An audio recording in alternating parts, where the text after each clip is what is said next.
The Irish Rally podcast is brought to you in association with PFT Travel, Tech and Tools, Rally Connection, SVS Productions, Hire a Van and Lions of Limerick.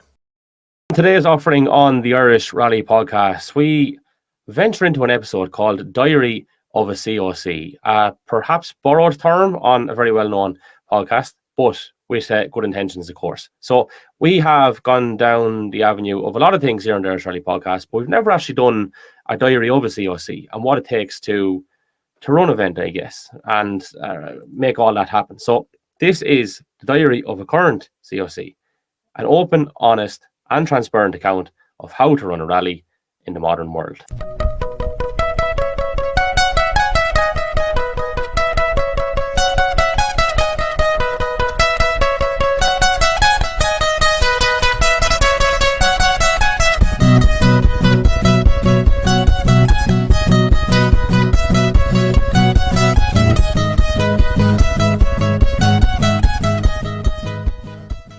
Yes, indeed. You're very welcome to the Irish Rally podcast. As we said, the diary of a COC. Here to talk us through it is the one and only Mr. Graham Scallan. How are you doing, sir?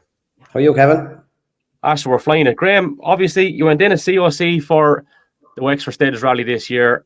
This is something that I've actually wanted to do for a long, long time, and we've kind of dipped our toes in the water with it, but we've never actually done it as a complete and entire episode. So, firstly, thanks very much for accepting the invite to come on, and I know we have a good bit to get through.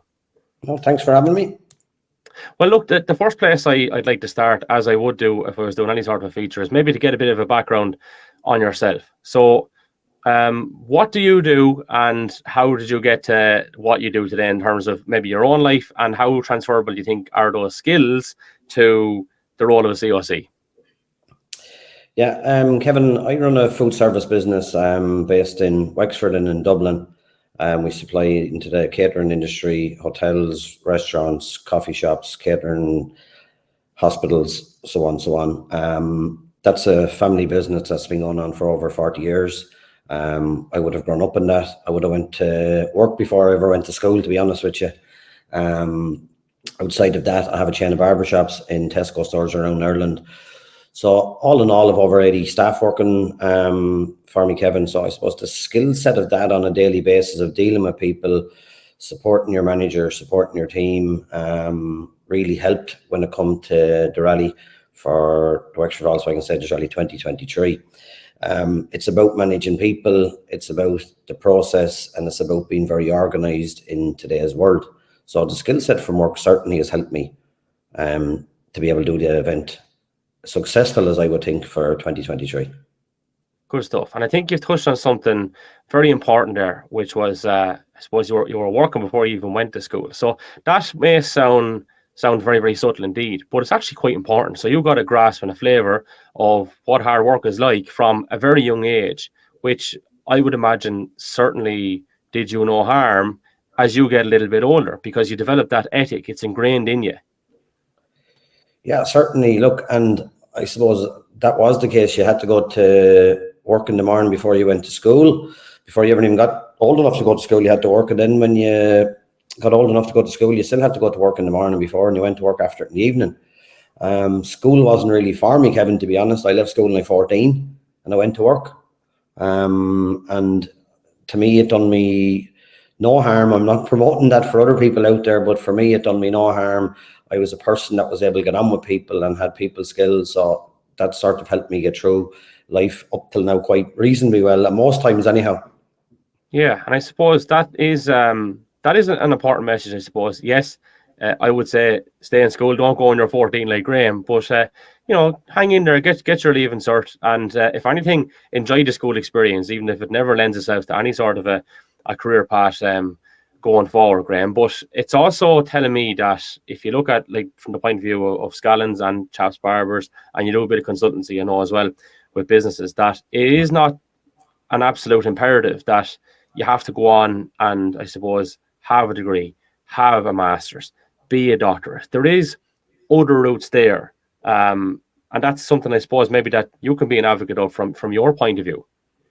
Yeah, there is. I think there's a slight difference maybe in it as well, Kevin, that school of the modern age today versus what it was 25 years ago. It's a different place to be, and it's probably more of a nicer place to be now, and I'm not saying easier, but there's a lot more support in schools now than what there was back years ago. You know, classrooms are smaller and they have maybe an SNA in the classrooms as well. So there's a lot more support in it for schools.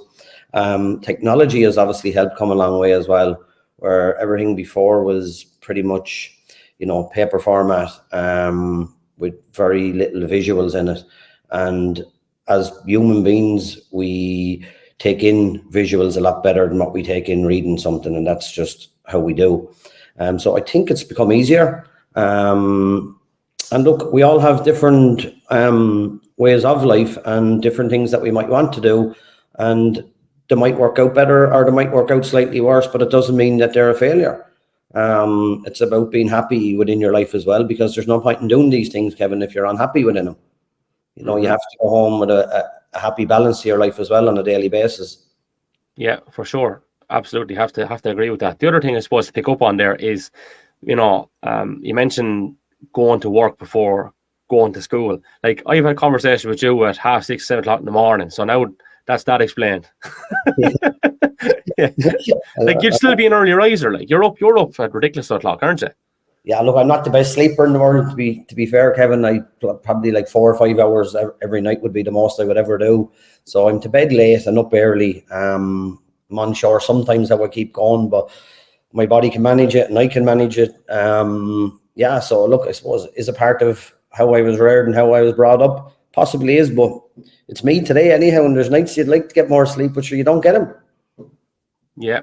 And look, I suppose, again, it comes down to the individual and how much or how little that they need. I suppose there is a generic thing put out there, I suppose science-based in many ways, that 7 and 8 hours is what people should get. But I've seen people that have done, you know, really impressive things and have been really successful in business and in life that operate off 4 or 5 hours. It's, again, down to the individual, I suppose, at hand. So I suppose what I would have to ask from my point of view is, when you've all this going on, why do you put yourself in a position to be clerk of the course for a 2-day rally? And how do you juggle all of that? I suppose why I've been involved in the sport for 28 years, Kevin. I joined the Wexford Motor Club 28 years ago. I've pretty much done nearly every role that's possible to do within a rally, from being a marshal to being a safety officer to being deputy COC. So I had done a lot of the roles. And being a competitor as well makes you understand and probably respect that side of it slightly more as well. Because I'm lucky in the situation that I'm in, Kevin, with work, that it's very structured based and there's managers in different areas, it gave me the time and flexibility to be able to put my name forward to do this, because I wouldn't have been able to take it on if I had been a one-man show on his own. I just wouldn't have been able to put the time and the commitment that I did put into it for 2023 anyhow, because there was a phenomenal amount of hours that did go into it. So I suppose I was lucky to be in that situation, and that's where then the skill set would have been used to try and manage it from there. Yeah. Well, Graham, so many people fall into that trap, don't they? That they, I suppose, I don't know, is autocratic the best way of putting it, but they maybe either take on too much themselves or don't utilize what's around them. And ultimately that can lead to disaster at times. Delegation is key. You know, delegation is key, and you delegate things out. You believe in the people you're delegating things out to, and maybe they might need support in that, and you give them support in it, but you have to trust them as well. And if you delegate with people that feel part of something and they feel part of that team, and that's what you're building a team, and you're bringing them people with you, and everyone is sort of developing as you go along, because at the end of the day, Kevin, every day is a school day for every one of us. Mm-hmm. And naturally, I suppose, as you mentioned, you served pretty much every other role. An apprenticeship is probably the best way of putting it before you go in as COC. Mark Cooper was COC last year, and I know there's a particular story that we might bring to our listeners and viewers here about, you know, it's just one aspect of it, but it's something that something of importance anyway. Yeah, certainly. Mark was COC last year, and I was safety delegate for him, and we had reverse roles this year. But we worked pretty much the same this year as we did last year to some extent up to the event. And Mark is one of the people within the club that puts in a serious amount of commitment. And like Mark, I had to ask him to move out of my house last week because he was here every evening when I got home, and he'd be here till 2 and 3 o'clock in the morning. But like last year, there was one night that we were here, I think it was about 10 to 2, and we were questioning a distance on a stage. Now, when I mean question distance, we were about by 60 or 70 yards, but we were questioning ourselves, and we got into the car to go down to drive them stages just to double check that we were right or we were wrong, or where were we? And it was 5:30 in the morning and we were getting home. Now, we were actually running out of diesel on the way home. We hadn't got enough diesel to get home from Ross, but we managed to get home eventually. But you'd say to yourself, why would you do that? But if you want things right, you'll do them things. And that's what we done. You know, we've had great stories out of it and great times out of all the years of this in the sport, and certainly the last few years. We've had great time. We had as much good time in it than we would have had as a competitor, because sometimes when you're a competitor and you don't finish your rally, you go home with your head down and disappointed. We're trying to get to the end of the event and finish the event and all the things after it. But you have a self pleasurable thing that you have achieved something good for the club, you've achieved something good for the sport, and you've achieved something good for the people that are actually doing the event.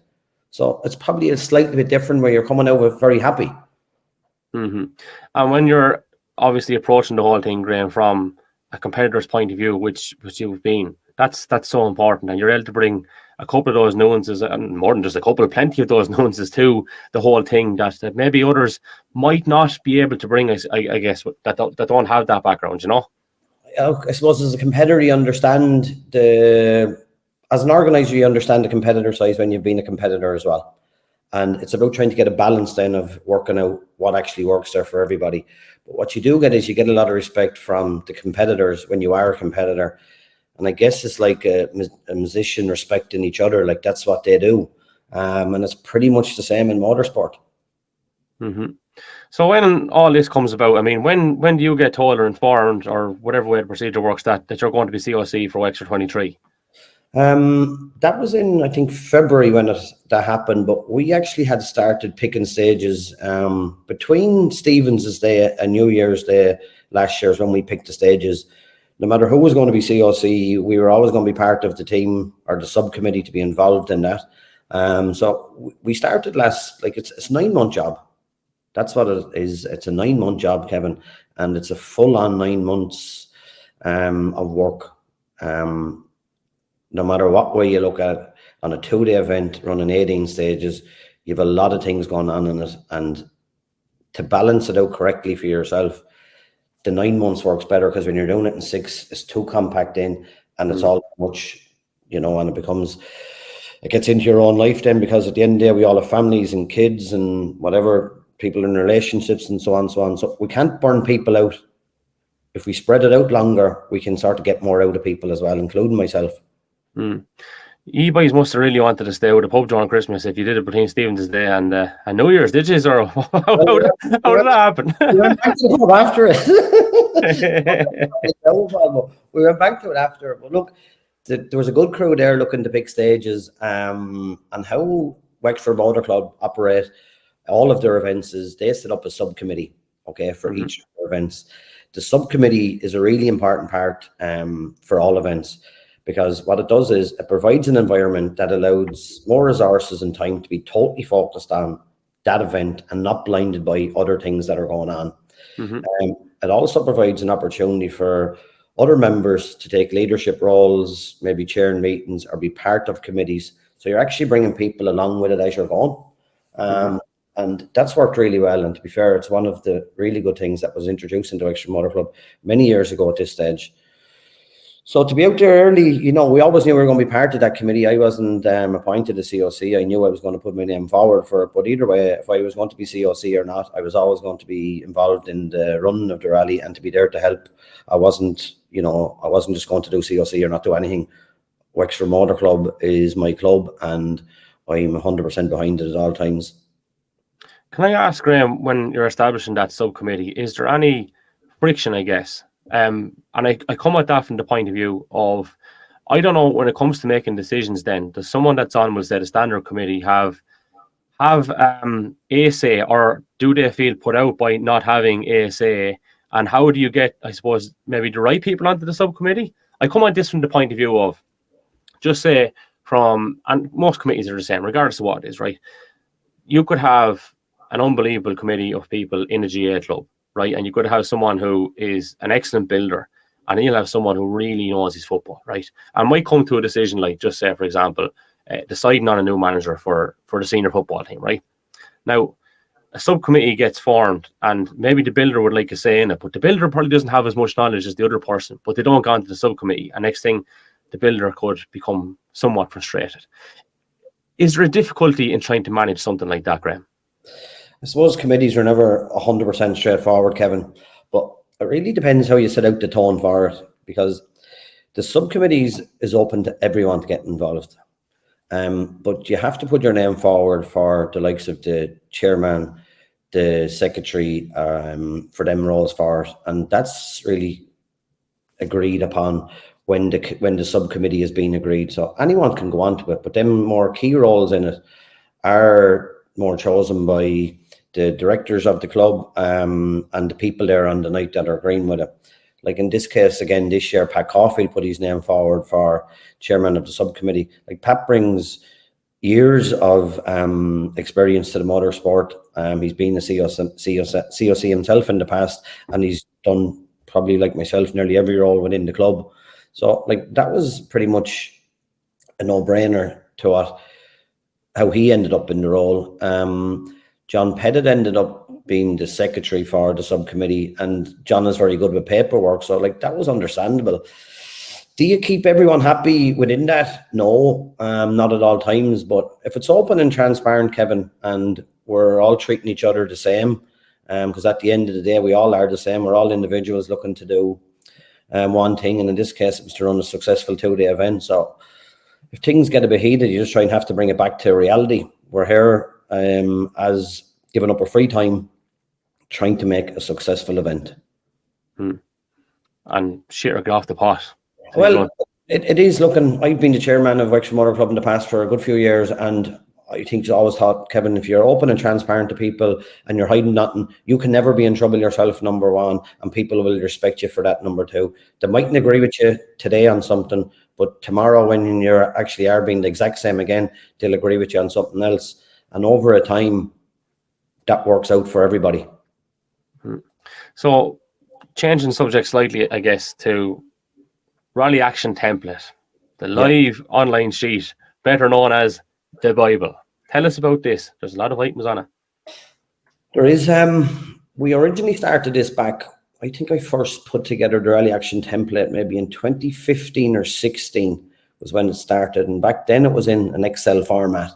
But now with technology moved on, we have that on a live online sheet, where the key people for the event can access it.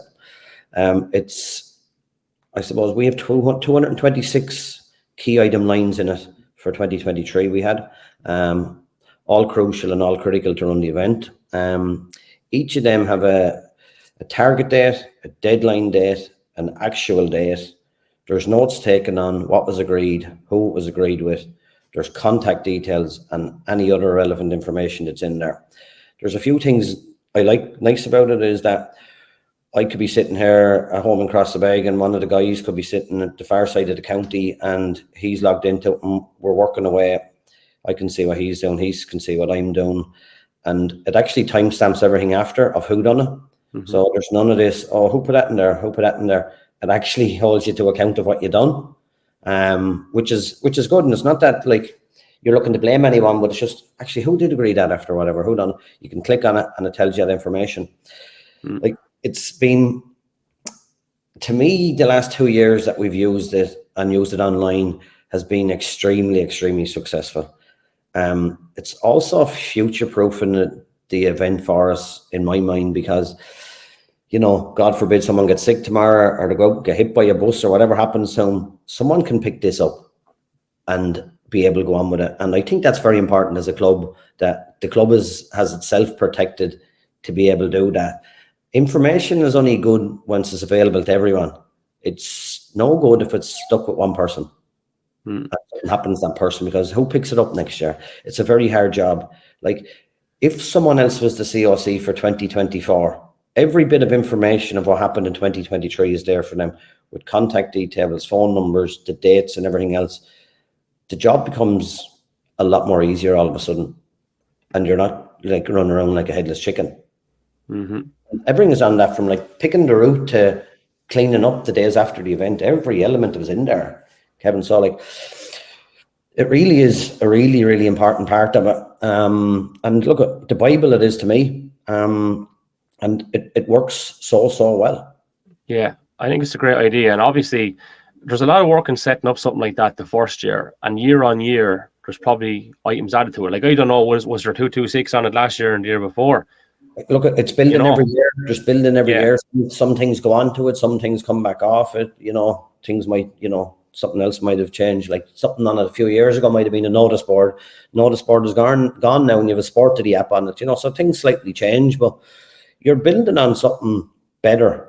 And that's what it is. Like, and even after this event, like, we'll have the debrief tomorrow night, and I don't doubt that there'll be 20 or 30 things will come back in there for recommendations to do, and they'll be part of that for next year.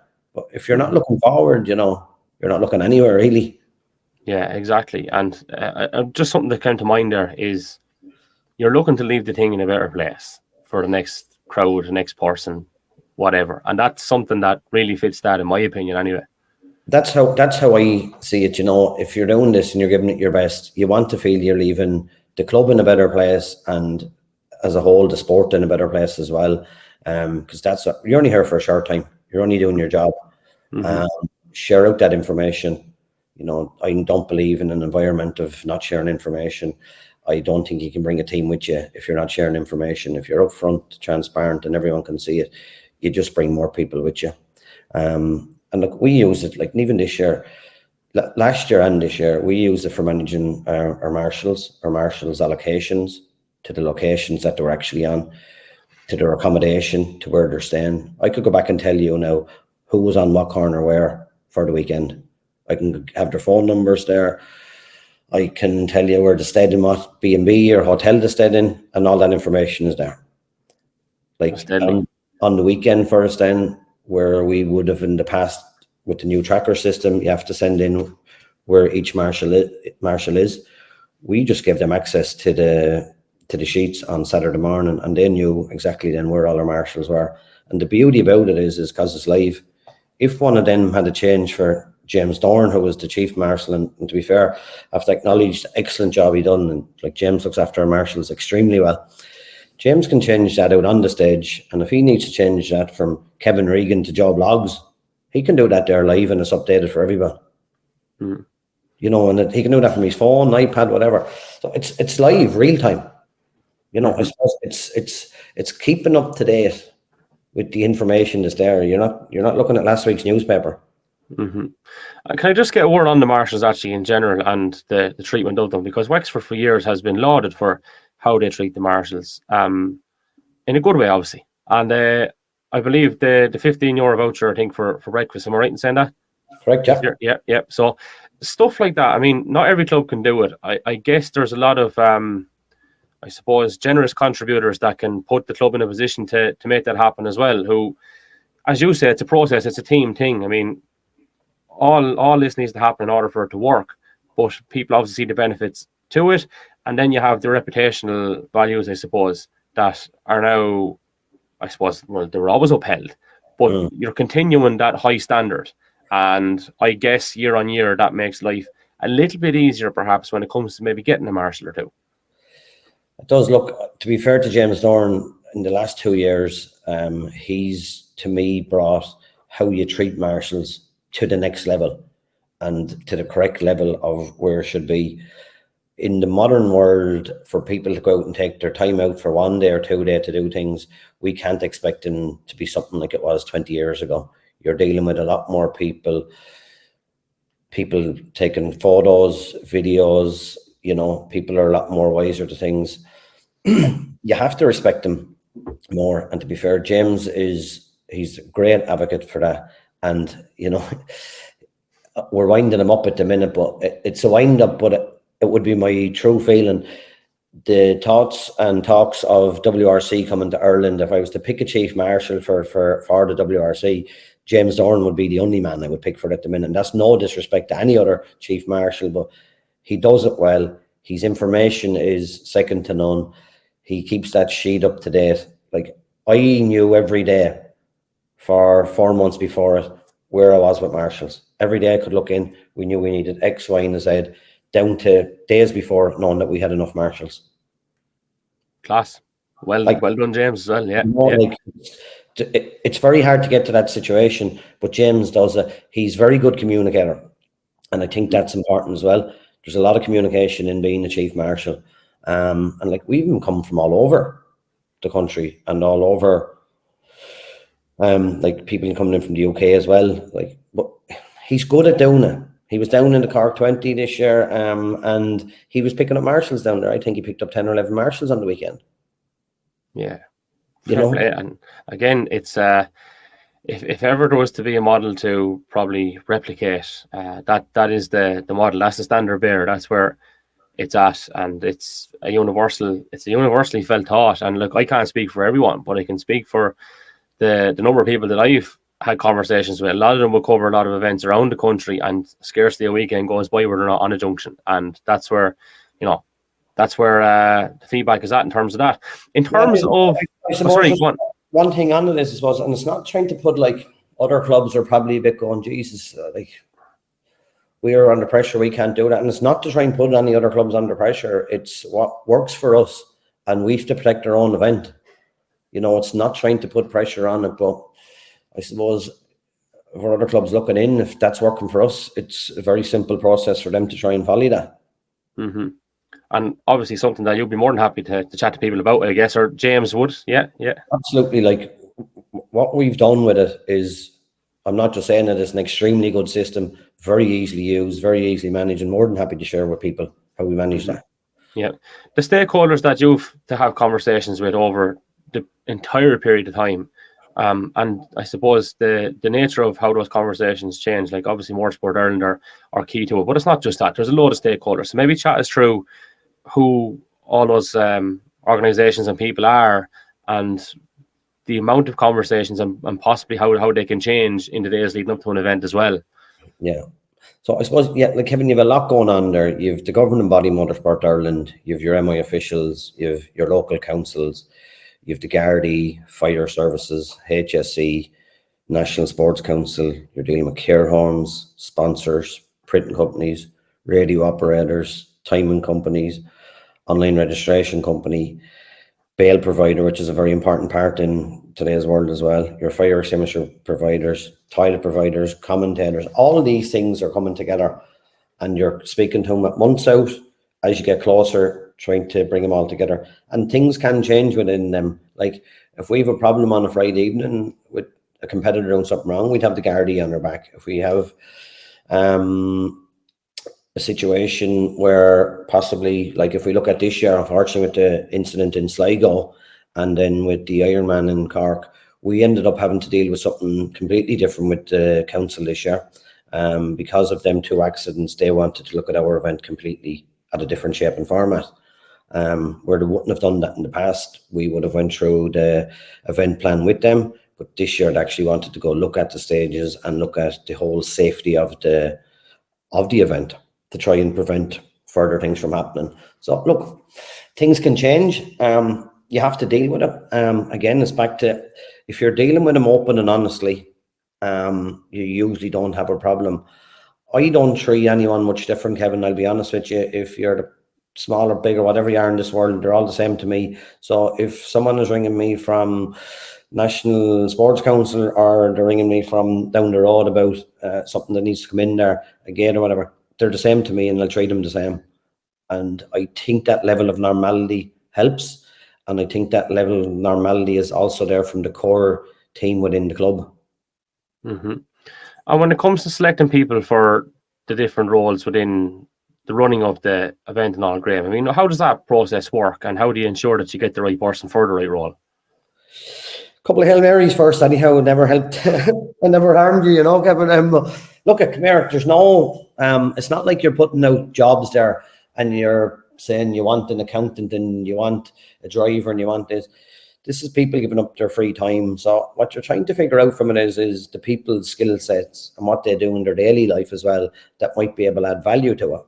And then you're trying to just deal with people to put them in positions that would suit them and us. Like, there's no point putting someone into a driving role that don't drive. That's just a simple way of doing it. We deal with a lot of residents, maybe 1,100 residents, and there's a lot of movements on the weekend to trying to get people in and out. You don't put someone into that role that's fiery. Very simple. You put someone in there that's very good at dealing with people and is nice and is friendly and kind and all them things that comes with it. So you're just conscious of how you manage that, Kevin. Yeah, I mean, that's one of the most difficult aspects is the canvassing side of it. And you do have to have a bit of a way about you. And sometimes it doesn't really matter how good of a way you have about you. There's going to be difficult people who provide problems. And it was something I was going to touch upon in general, not just in relation to that particular example, but adversity. How do you personally deal with that? And, you know, what measures do you kind of put in place to overcome it, I guess? And that can be as generic an answer as you want to give me, or as specific as how I asked it in the first place. Yeah. Well, I suppose, look, dealing with the problem head on is always the best, Kevin. That's how I find it, and get to the root of the problem as quick as you can and try and deal with that problem. Most problems you're able to overcome them. If you listen to the person and you understand what the person's problem is on the other side, there's no point in me going back up to someone without listening to them. I need to understand what's wrong with them first, and then see can you come to some sort of resolution or solution between you, which usually happens, you know. And like in terms of canvas this year, we were very lucky. We had promised and committed to our own lads, if you helped us, you would get into the rally. We had 47 different people help canvas this year. I remember going back years when there was 5 and 6 of us out doing it. So like, we really brought that on. We've made it easy. We didn't burn out the same people by doing it, and people felt part of the team. And that's simple for them. They go to the door with the information. If there's any hassle from that household, take the name, take the phone number, take the air code, and pass it over to the next people. And that would be myself and John Pettit or whoever else coming in next. And we will deal with it. We don't ask the first initial people to deal with it. We will go in and deal with it next. We'll do a bit of background. There's no point in saying we wouldn't really try and do some background to, is there someone that knows them? What do they do? And like, you try and find a bit of homework. Have your homework done before you go in, you know. I didn't do it in school, so I suppose I have to do it now, you know. This is a particularly difficult question. And first of all, disclaimer, I am not suggesting you are a yes man. But if you have 300 people and they all have a lot of opinions, and you've got to try and, I suppose, maybe listen to them, make them feel listened to, keep them on side. Is there ever a party that has any fear that someone would say, Asher, Scallan will just say whatever he wants to that person. He's a yes man. And if so, would something like that bother you? And I'm not suggesting that's the type of person you are, but it often gets thrown around to people who do their best with someone to try and facilitate their needs, and don't want to upset other people either. But you can do all that, in my opinion, while being honest. So how do you go about getting that balance right? I know it's a difficult one, but yeah. Well, look, I always say it as it is, Kevin. Good, bad, or indifferent. I will say it as it is, and sometimes hard conversations aren't easy, but they're usually just not easy for the person that's listening to it. But if you're being straight and honest on your side of it, that doesn't bother me that much, and saying then things don't bother me. You're looking for to do an overall of what's right. When you have maybe 300 people on the weekend, there's a lot of opinions in there, but it's about listening to people, and you have to make a decision on what the majority of people are going to be happy with and right. Are you going to please every single person in every single decision? That you're not. But as a whole, if you're listening and you do the right thing on the majority of times, people are happy with that and people support that. Yeah. I wouldn't like to think that there would people be saying that I'm a yes man. I'd be straight on, deal with the problem, deal with it head on, and say it as it is, Kevin. Yeah. You get more respect for that. Like, to be fair, you would. Yeah, no, absolutely, and it's not something I'm suggesting for a minute, but it's from the point of view of trying to keep a lot of people, I suppose, on side and happy in order to make all of this work. And I suppose something that maybe you would see in organisations is if one person does maybe get a little bit pissed off, and it's not to sound anyway disingenuous whatsoever, you'll find in time, once they've simmered down, that they love being involved in the sport that they love so much that they generally will come back anyway. And that's not saying it's okay to piss them off in the first place, don't get me wrong. But sometimes they can get pissed off and it's literally not your fault. There's an element of that, I think, as well. It's about trying to get that sweet spot, isn't it? Look, and that happens. Again, technology helps us in that. I remember one particular small situation happened this year, and within half an hour of finding out about it, it was all resolved. I had put 3 people onto a WhatsApp phone call with me, and we had resolved the issue.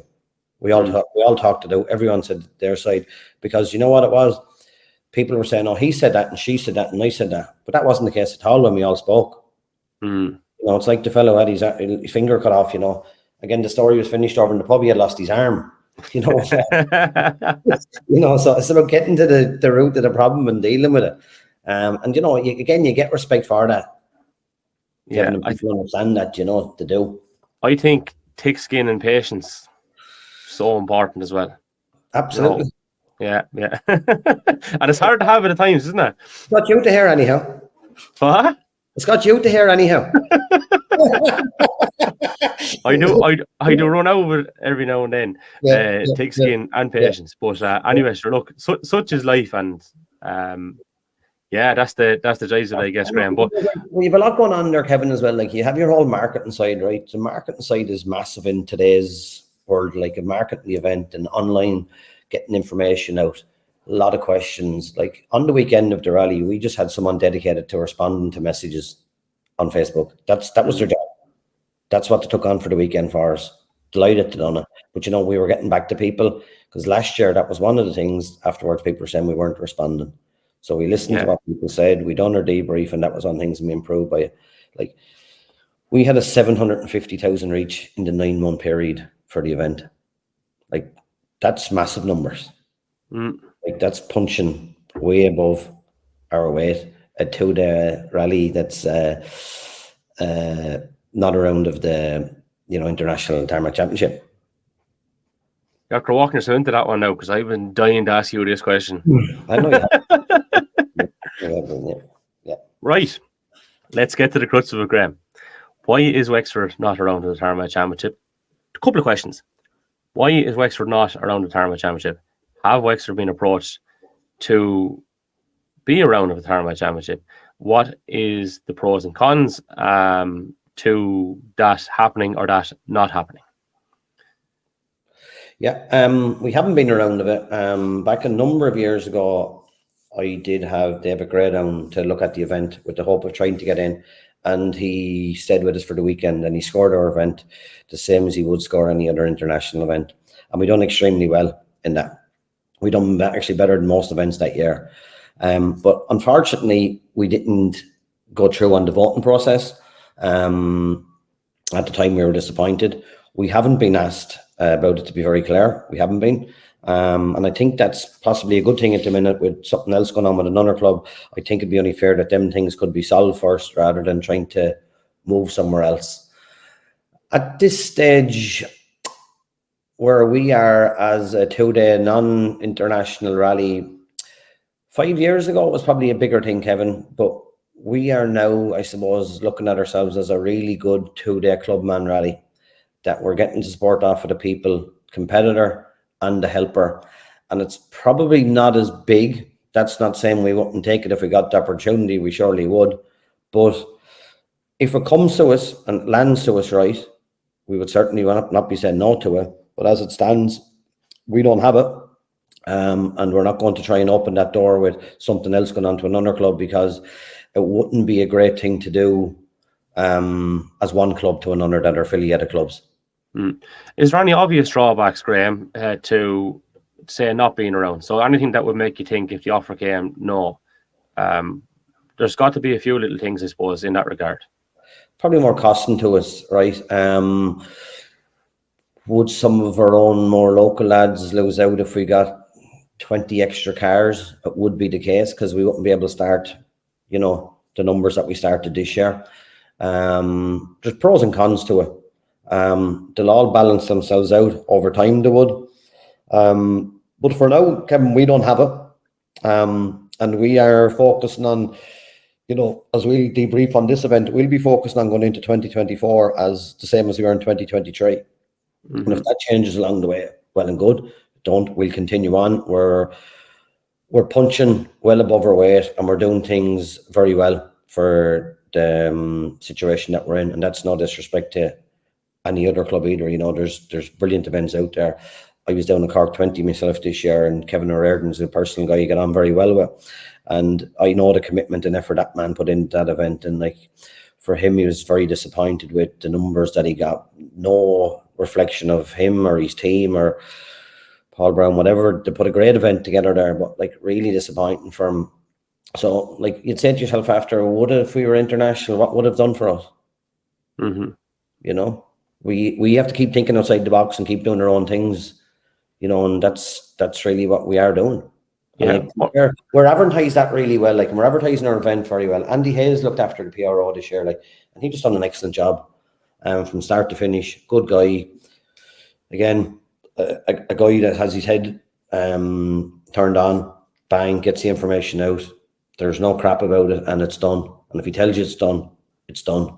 You don't have to question him, And, that's a really good thing to have in the club. If I look at the secretary of the event, Margot Doyle, an excellent lady. Again, if Margot tells you it's done, you don't have to ask her a second time. If Mike Phelan on the account side of it tells you it's done, it's done. There's no questioning. And all these people just make the event, very easy to work with, and Adrian Codd is our chairman as well. And Adrian's another good guy in the mix of it as well. And, you see him there in this morning, you start, hands-on guy, gets stuck in. Nothing about it, and we're all there to do the best. We work as a team, and it's all about working together as a team, and that's what we try and do down here. Try and treat everyone equal, and we're bringing new people along as well there the whole time as well. And even in the rally office, where we've Esther came in this year, and Lisa, who's Mag's daughter, been donkey's years of experience. She probably grew up in the rally office, to be fair, but now she's at that age, and she's really good asset to us this year. The other thing, you spoke about there, I don't know, is forward thinking probably is the best way to sum it up, but I'm paraphrasing here. I don't want to be exactly quoting you, but 10 years ago, sounds like forward thinking, and I go back 10 years ago, but it was for its time. It's an example of it was the payment portal. The first club to have your own fully fledged payment portal. Yep, correct. 10 years ago. I was part of that. I set it up at the time, and that was at the time just to start with our membership, and then we developed into our clothing on it, and now our entries online. I would say 80% of our entries this year were all through the online portal. It does away with that whole thing of cash and the security cash on the weekend as well, obviously. Yeah, we were forward thinking back then. We've over 300 members now in the club. It's a big club. A lot of that is as well because it's online. It's an easy, simple process. And that's where it needs to be at, and that's where a club needs to be at. It always needs to be ahead. It's hard to believe it's nearly 10 years ago we set up an online payment system, and then you see others that don't have it yet. Yeah. No disrespect to them, but for us as a club to be in that position is great. And I think the way we've developed out the whole online sheets as the Bible, as we'll call it, that's another real step forward as a club. And to be fair, it's an ambitious club. It's a quite young club. The average age in the club is very good when you go to a meeting now. It's very good, and it makes a difference because we're communicating at the same level. We're talking to each other, we're respecting each other, and can you help? Yes. Can you help? No. That's fair enough. You can, you can't, you can't. Yeah, plain and simple. So I'm going to fast forward to the actual, let's say, days leading up to the event and the weekend itself. And when I spoke to you at the ceremonial start on the Friday, you were as calm as anything, which I remarked upon. You said, I've good people around me and the work is done essentially. Now, the other thing, just on a slight tangent, is whatever about the ceremonial start last year, this year it was absolutely off the walls altogether. The amount of people that was there, the weather for it, I just thought it was awesome. I thought last year was awesome, but this year was simply incredible. So that was a roaring success, I thought. Now, from your point of view, as the days get closer, and let's go into the weekend itself, your phone does not stop ringing.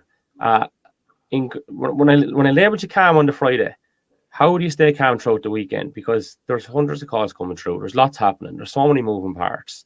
I mean, it's come Sunday night, come Monday, come Tuesday, or whatever. I'd say there's more than 4 or 5 hours sleep got. Yeah, look, and that's part of it. Look, and there is a lot of phone calls. There's a lot of communication of things going on from all the people above that I mentioned. There's a lot of people coming at you. I remember at one stage on the Thursday, because I was off, I worked the Monday and I finished up for the whole week to give myself a proper good week of being organised at it. And I remember one day, I think it was Thursday, going back looking for a phone number, and I went back, the iPhone holds 60 phone numbers back, and it wasn't there 2 hours before that. The calls were gone, from 60, we're gone past 60 calls. That's part of it. But why was I calm is because a lot of the work was done. I knew the team had done a lot of the work, and I believed in the team.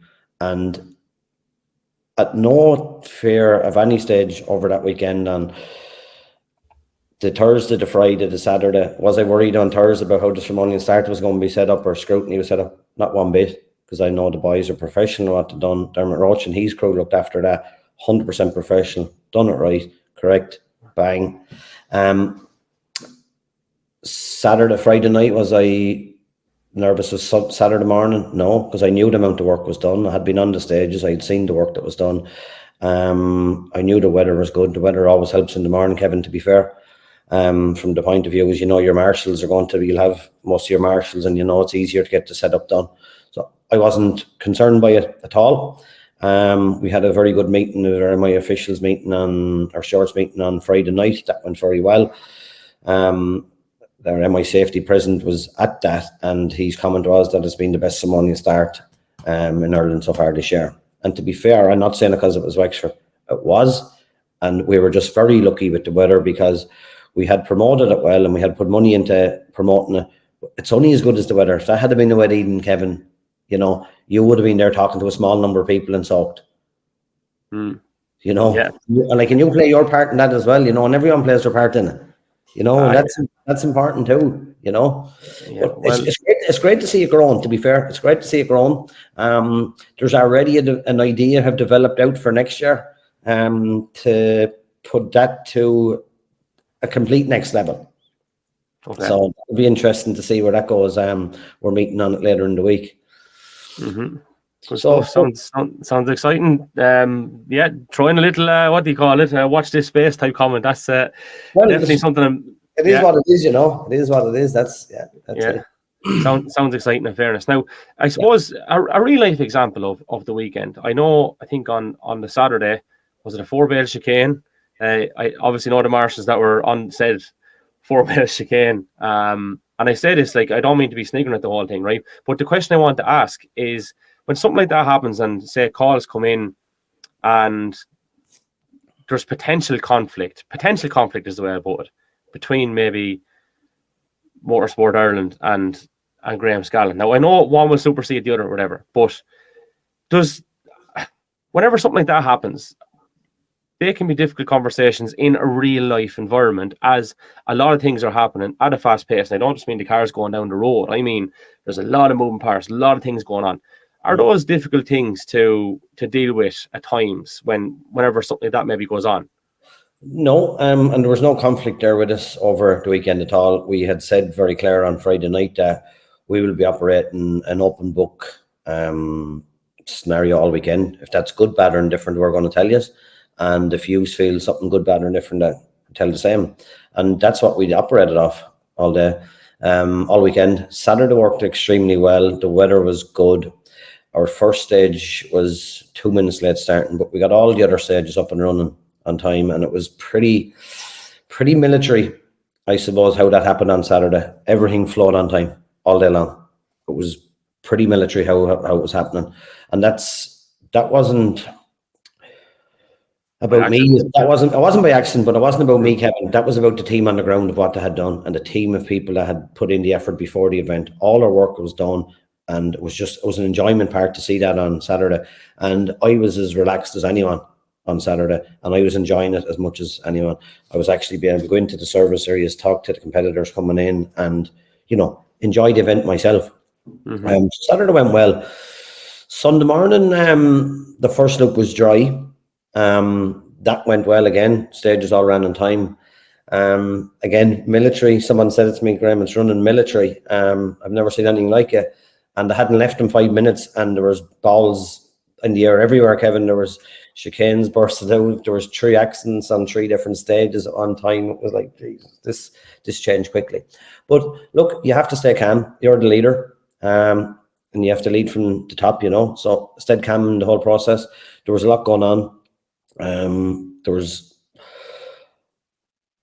bails gone out. We were obviously going to have to replace them to get them back in. There was accidents. You were worrying, was there someone hurt?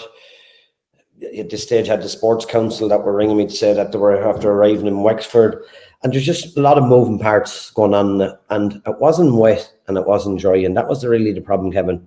If it's wet or dry, it's better, because the surface, people are trying to, if it's wet, they'll put on a wet tire. If it's in between, they're not, the competitor not. And plus, all the spectators stay out there when it's in between matters. Where if it's wet, it'll be a few less. There was a massive amount of numbers on Sunday. Like the spectators the weekend was massive numbers. Sunday was, some of them stages were massive. But look, a few problems. The middle loop really caught us with a few problems. We dealt with them very well.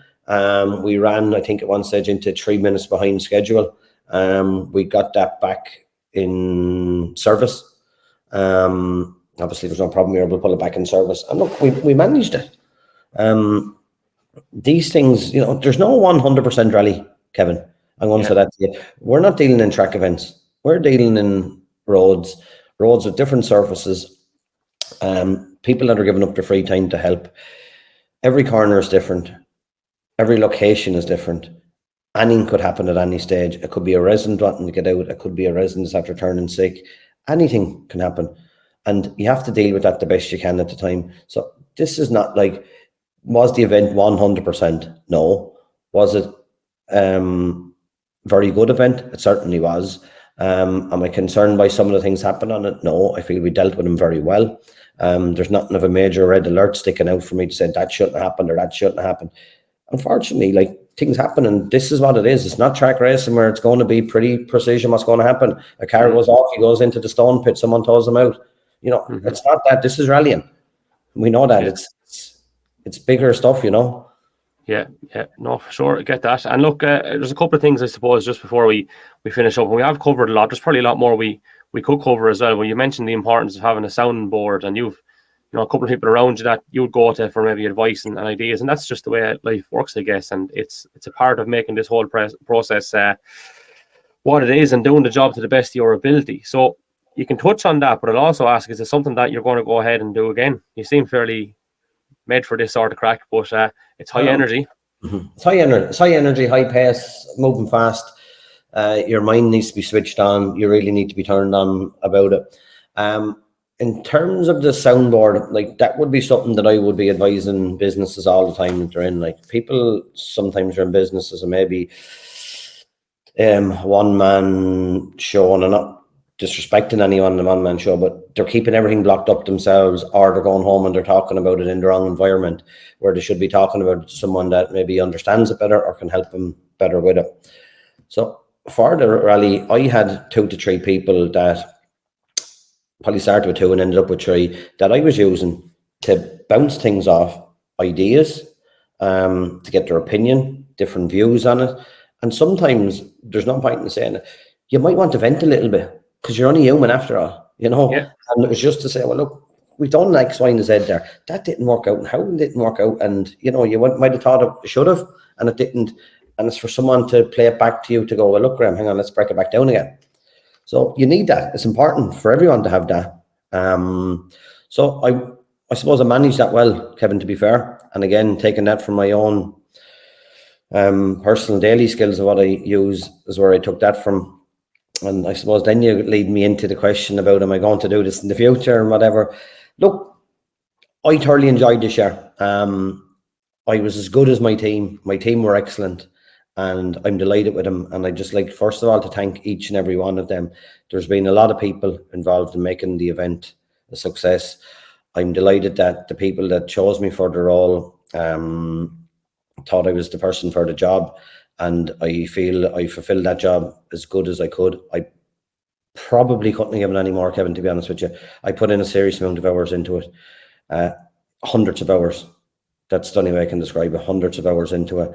And looking forward to 2024, I'd certainly be happy to do it and putting my name into it. It'd be wrong for me to say I'm going to do it, because this will go back to the board to see who else is in there for 2024. And if I'm not doing it for 2024, I'll fully be supporting the person that is doing it. And that's, again, I'm back to Wexford Motor Club. But I certainly would be taking it on. And, 2024 will probably be slightly easier, having done some of the stuff this year, because I'm good at looking at something to future-proof it and have it for the future going forward. So I'd probably make short work of some of the stuff. Mm-hmm. Not sure if that happens. But that's down to someone else to decide, and I suppose, not me. Yeah. Well, I suppose, just lastly, just on that, I mean, there would be an obvious disappointment. You'd wish the next person the very best of luck, but there'd be an obvious inner disappointment. But there'd also be a party that knows, I know I probably will, I've done a good enough job to get another crack at this at some stage if it doesn't work out this time. I guess that's the line of thinking, or am I completely wrong? I feel I've done a good enough job to be able to do it again 100%. But if it came to the situation and there was other names in the hat and someone ended up with it, I'm not going to be disappointed by that, because, like, at the end of the day, this is a motorsport event that I'm still going to be involved in. I'm still going to be heavily involved in it, no matter who's the COC of it. And like, it's not life or death, Kevin, either. Like, it's not that, I'm going to take it really bad. Certainly not. You get on with it, you move on with it, and you just try and keep developing this forward, because at the end of the day, it's about the club, about the event, and trying to make it a better event, and a better club and a stronger club. So look, would I like to do it? Yes. If I end up doing it, great. And if not, great too, I'm still there.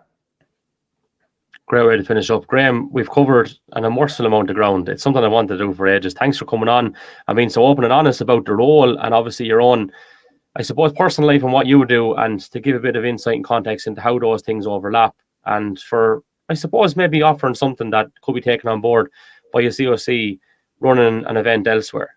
Thank you so much, and we do appreciate your time. Thanks for coming on. And just, Kevin, just for yourself as well, thanks. And like, you gave us a lot of promotion there before the event on all your podcasts. Look, very much appreciate it. It was great to have you down for the Simonian start on the Friday night. And again, doing this evening for us, really appreciate it, and from the club point of view, thank you very much. Yep, and thanks for having me, Graham. On that note, we'll wrap it up. Thank you, Graham. The Irish Rally Podcast is brought to you in association with PFT Travel, Tech and Tools, Rally Connection, SVS Productions, Hire a Van, and Lions of Limerick.